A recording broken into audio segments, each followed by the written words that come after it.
ইয়া রাসূলুল্লাহ, আপনাকে ভালোবাসতে কোনো কারণ লাগে না। এখান থেকে যদি সেজদা দিয়ে কিয়ামতের দিনে উঠি, তারপর আল্লাহ তাআলা শুকরিয়া আদায় করে শেষ করতে পারবো না, শুধুমাত্র মুসলিম করে দুনিয়াতে পরিচয় দেওয়ার জন্য। আর এর উপরে আরেকটা বোনাস হিসাবে দিয়েছেন প্রিয় নবী মুহাম্মদ সাল্লাল্লাহু আলাইহি সাল্লামের উম্মত হিসাবে। আর উনি একজন ব্যক্তি যে ওনার মতো না কেউ ছিল, না কেউ আছে, আর না কেউ হবে। কি করেননি তিনি আমাদের জন্য, বলেন কি করেননি? নিঃস্বার্থভাবে সারাটা জীবন আমাদের ভালোবাসে গেছেন, আমাদের জন্য একের পর এক কষ্ট সহ্য করে গেছেন। ইয়া রাসূলুল্লাহ সাল্লাল্লাহু আলাইহি সাল্লাম, আপনাকে ভালোবাসতে কোনো কারণ লাগে না, অন্তত আমি আপনাকে ভালোবাসি কোনো কারণ ছাড়া। ইয়া রাসূলুল্লাহ সাল্লাল্লাহু আলাইহি সাল্লাম, আপনাকে মাঝে মাঝে কিছু কথা বলতে মন চায়, কিন্তু বলতে পারি না, কারণ আপনি আমার থেকে অনেক অনেক দূরে। একজন মানুষ ক্রিকেট খেলা পছন্দ করে এবং একজন প্লেয়ারকেও পছন্দ করে, এবং সে হয়তো তার মতো হতে পারবে না, কিন্তু তার মতো খেলার চেষ্টা করে। ইয়া রাসূল, আপনি হলেন আমার জীবনের সিরাত। আপনার মতো হয়তো চলতে পারি না, কিন্তু যতটুকু সম্ভব চেষ্টা করি আপনার অনুসরণ করতে, আপনার মতো চলতে।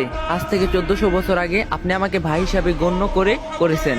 সকল সাহাবীদের সামনে বলেছিলেন, যদি আমি আমার সেই ভাইদের দেখতে পারতাম যারা আমার পরে আমাকে না দেখে বিশ্বাস করবে, আমাকে অনুসরণ করবে। 23টা বছর কষ্ট করেছেন, শরীর দিয়ে রক্ত ঝরিয়েছেন, না খেয়ে পেটে পাথর রেখেছেন, গালি খেয়েছেন, অজস্র যন্ত্রণা সহ্য করতে হয়েছে শুধুমাত্র এই উম্মতদের জন্য।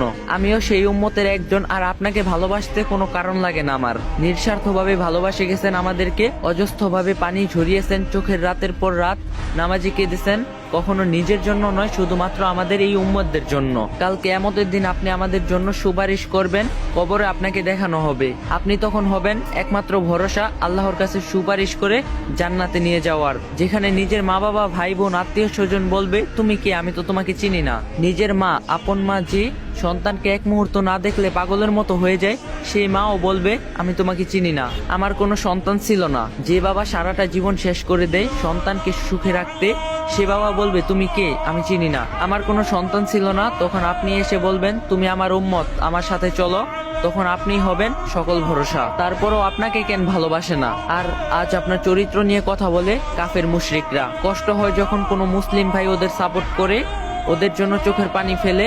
একজন কাফেরের মারা গেলে কিছু মুসলিম ভাইয়েরা যেভাবে কান্না করে, তারা নিজের জন্য কখনো আল্লাহর কাছে ক্ষমা চায়নি, ধিক্কার জানাই এদেরকে। এখনো সময় আছে, ফিরে আসুন সেই নবীজি সাল্লাল্লাহু আলাইহি সাল্লামের পথে, যে পথ মহান আল্লাহ তাআলাকে পাওয়া যায়। আর যে একবার আল্লাহ তাআলার রাসূলকে পেয়ে গেছে, তার জীবন আর কোনো কিছুর প্রয়োজন হয়নি। ফিরে আসুন আল্লাহর পথে। তো যদি ভিডিওটা ভালো লাগে, like comment share and copy link করে দিবেন, কারণ ভিডিওগুলো বানাতে অনেক কষ্ট হয়, অনেক।